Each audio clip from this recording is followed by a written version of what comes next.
Good evening. This is Afterthoughts. Wait, I should have started with good evening. Or give yourself a countdown, like, so last time you were kind of... That's why I waited for a long time. Oh, okay. My bad. Okay. 5, 4, 3, 2,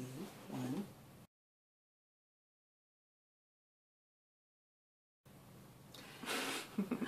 Hey, this is Afterthoughts with Shannon. And Marquita. And today we are talking Once Upon a Time, episode 9. Mm-hmm. And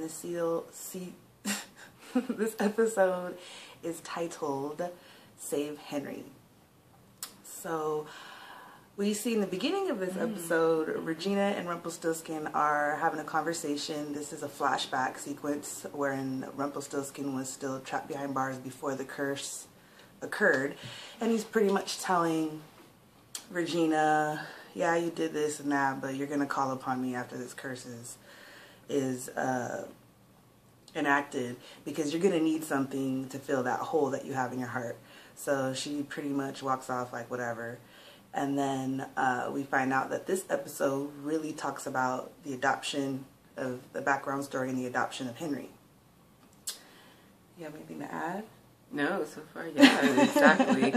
We're getting into Henry's origin story. So this was kind of, even though I disliked the character Henry, it was a pretty interesting episode to see. I'd rather see him as a baby. I know, right? So I'd rather... He's such a better actor. So, Regina, she wants to adopt a child after the curse is enacted. She keeps saying Dr. Hopper, the psychiatrist, and he pretty much asked her when was the last time she felt, I guess, complete. And she said when that boy, Owen, was that Owen, was his name? I believe it was Owen, I don't remember. When that character, the stranger, came to town when he was a boy and made her feel a certain kind of way. So he pretty much puts 2 and 2 together, tells her, okay, well, you're ready to be a mom, like, you know, you want a child. So she, of course, goes to Mr. Gold and pretty much asks him to help her get a child because she tried herself and the waiting list was about 2 years. So he finds upon a way for her to adopt a child from Boston, and when she gets the child, he just hates her. He cries all the time because, you know, babies, I guess, can sense evil. Mm-hmm. Ooh. Mm-hmm. Yeah, oh yeah, you can. So she pretty much thinks that there's something wrong with the child and keeps telling the doctor to run tests on him. The doctor says the baby's fine. It doesn't make any sense to do these tests, but she has to find out what it is making him cry like this. So the doctor says, well, we're going to need some background on his family history, so we need some history on his mom's health. So then she starts the process of tracking down Henry's mom, which was really dumb. I don't know why in that episode they felt they needed to go there. Well, she really seriously thought something was wrong with him. So she was like, he's just a crybaby. This is what, you know, new parents. You know, they're like, something's wrong. I guess. Excessive crying would make you think there's something wrong with the child. Exactly. So, Henry, or Regina tracks down the mom. No, she has Sydney, the mirror guy. He tracks down, but we never see him in the episode. I know. So I was kind of like, okay, we never see him in any of the flashbacks anymore after like the first season. So I don't know if that's his real voice that was on the phone or what, but she's talking to him over the phone, and he says that this child was given up for adoption by his mom, who I guess was found just outside of Storybrooke when she was young. Is that how that story went? Mm-hmm. Okay, and so she kind of freaks out. At that point, she goes to Gold, like, you did this on purpose. You knew this was going to happen, but nobody is supposed to have a memory of the curse except for Regina. So she's pretty much telling Mr. Gold he planned this all the time. He I guess, planned it into the curse so that this would happen. But he's pretty much like, are you insane? So this is what motherhood has done to you? And I'm like, I'm losing it from there.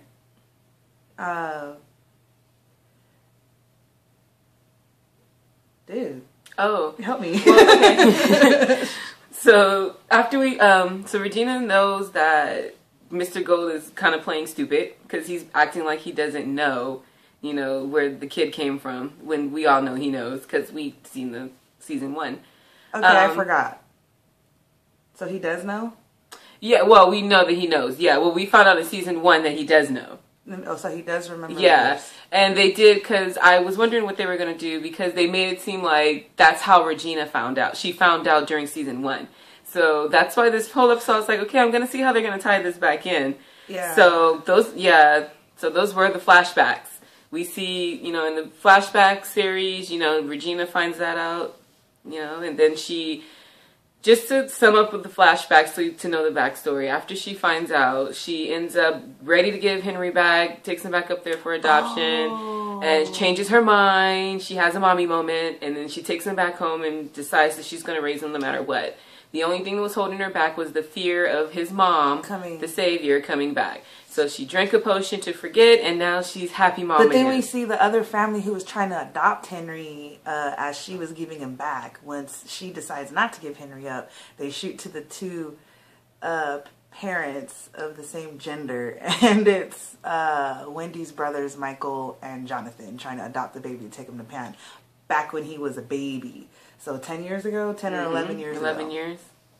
So, boom. So that was the flashbacks, yeah. So, Return to Neverland. So, we get back to Neverland. What's going on here? They have, Henry's down. Pan is gone. Pan is gone, but he's weak. They've noticed that they did injure him somehow, so Pan disappears somewhere, and they got Henry, and they're trying to figure out how to get back to Pan. I don't remember how they got to Pan. They went to the Lost Boys camp. The Lost Boys camp, and offered everybody... Oh, you want to go ahead? Oh, no, go ahead. No. Sorry. You just need the sparks. I do. I need a good spark. Mm-hmm. They go to the camp and pretty much offer the Lost Boys home. All of them a home if they just help them out and try to help them find Pan. Give them some information where they could find Pan. So they pretty much offer all of them a home except for Lost Boy number 1.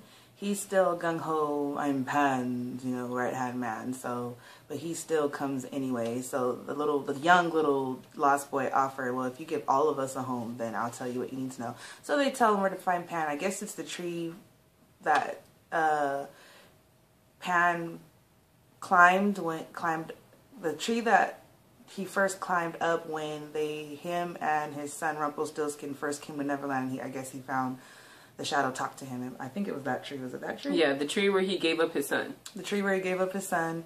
Pan captures them. Regina and Snow White and Emma. And pretty much the vines on the tree get tighter the more it feeds off of your regret.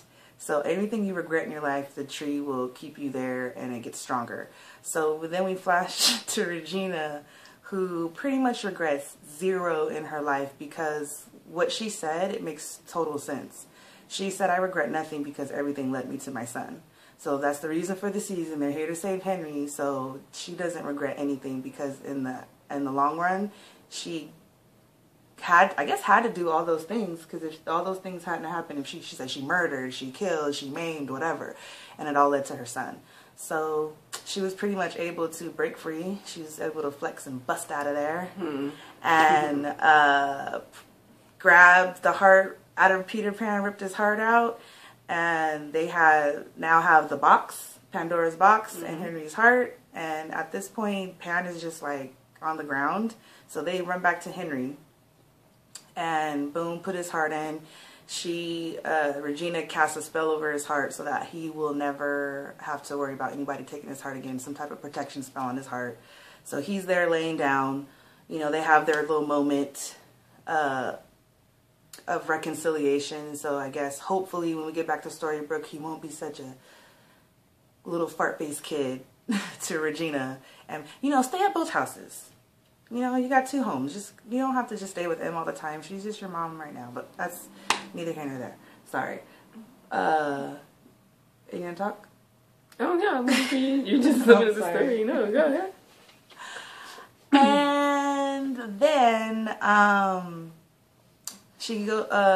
we go back up the deck and we see that they have released Rumpelstiltskin from Pandora's box, and then there's another reconciliation moment with Rumpelstiltskin and Neil, which was a long time coming, and I think hopefully it sticks this time and Rumple stays fairly moderately good.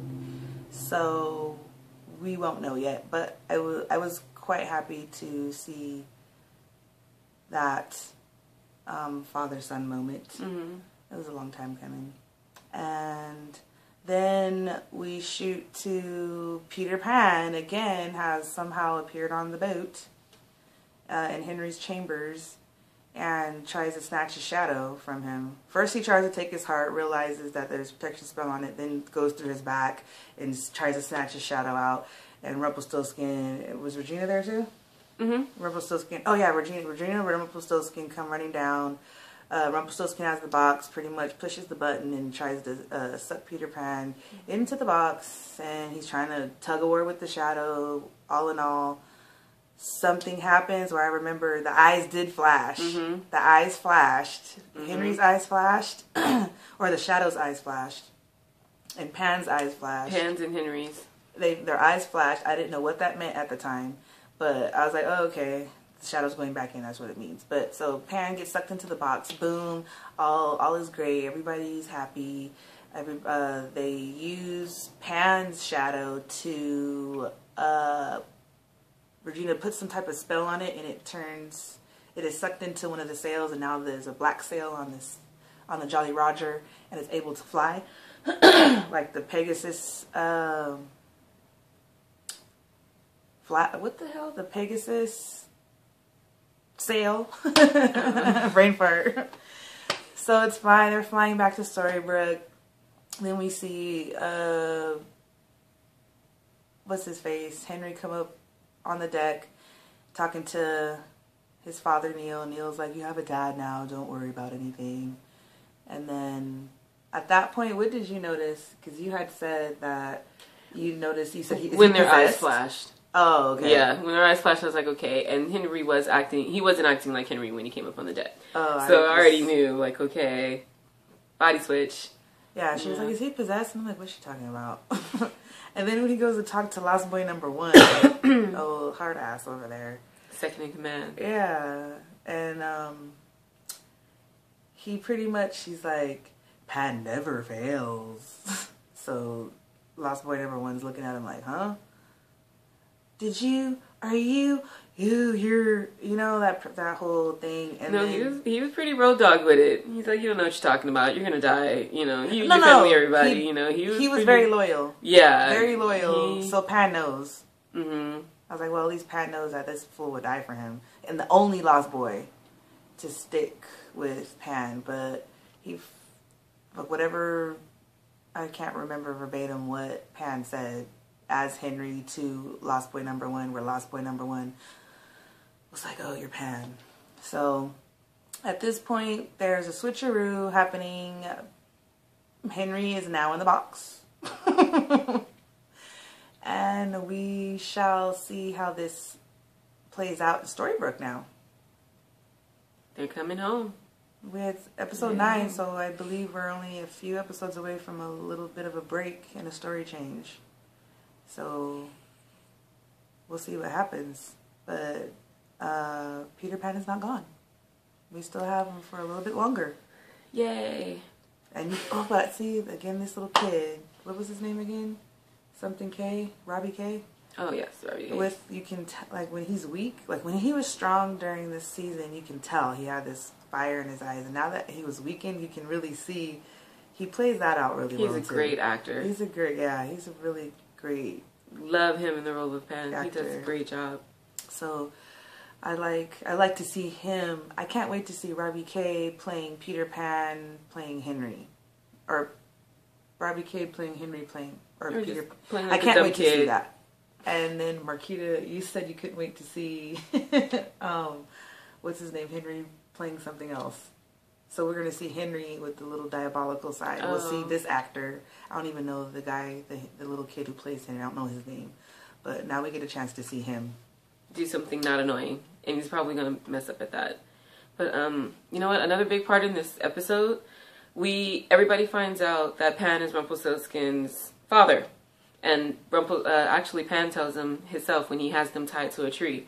So now everyone knows that they're all related and family bloodline. I don't know if this is going to come back up again, but it should, because it's so many generations of the same family. I really am looking forward to seeing more Pan in his story. I don't care. I like Pan. He's my favorite. He's like the best thing that's happened to this show in a very long time. Still love Regina. I like Regina heavy episodes. She looked amazing actually in this episode too. And yeah, again, I thought it was a great episode. I'm so happy Pan's not gone. You knew he wasn't going to be gone because they got him way too early in the episode. So it was kind of like, you know, it wasn't even at the half-hour mark and they already had Pan on the ground. So I was like, yeah, he's not done. So good job. I'm glad he's not done because we need more Pan. So good episode. Looking forward to next week. Looking forward to seeing more Pan. You know what? I don't really care what happens to the Lost Boys. Lost Boy number 1 is the only one I care about anyway. So really? that's just the only what we call him, Lost Boy number 1. He's kind of, he could be annoying. You know what? You probably just don't want to go back home. You know what I mean? Like, you know what? There's a reason why he doesn't want to go home. Exactly. Well, maybe he doesn't have to go home. Aren't they all going to be at Storybrooke? They're going to get jobs. Well, they don't know where they're going. All they know is they're going back to the system. You know, this is probably what orphans think. That's what I was thinking. I'm like, are they going to live in a halfway house? Yeah, they're just going to put them in a box in front of Walmart and say, free kids. You know, it's just, I don't know how they promise all these kids happy endings, but they're going to fairy tale land, so they'll get happy endings. But I am interested in Lost Boy number 1 story a little bit more. And him and Peter Pan, I like the whole story with them. So that's why I like this episode a lot. So I would give this episode B-. It wasn't great, but it was pretty good. I liked that Henry got his heart back expeditiously. I enjoyed that. It didn't drag that out. And I'm enjoying the fact that we're not going, hopefully, see annoying Henry again for a little bit. We'll still have to see him. I'd give this one, honestly, I'd probably give it an A-. I like this one. I liked Regina's parts. I like seeing her go through the problems she went through with Henry. I think it's important for people to remember she did raise him. I know Emma gave birth to him, but you have to remember. She had all the tears. That was her baby and heartaches from when he was that little. So I like that they are showing this because I feel like people are forgetting this. And so I really enjoyed, I like seeing Regina in her role. I loved that Pan just came back with a vengeance. Like, I am not that easy to take down. You know, Pan is just doing more and more every day to prove to us why he is Pan. So I really like this episode. So yeah, I'm going to give it that A- because I wasn't like, ooh, but I was really entertained. And I liked what they showed me. Bye-bye. So that will be it for Afterthoughts with Shannon and Marquita. And we'll be seeing you soon. Bye.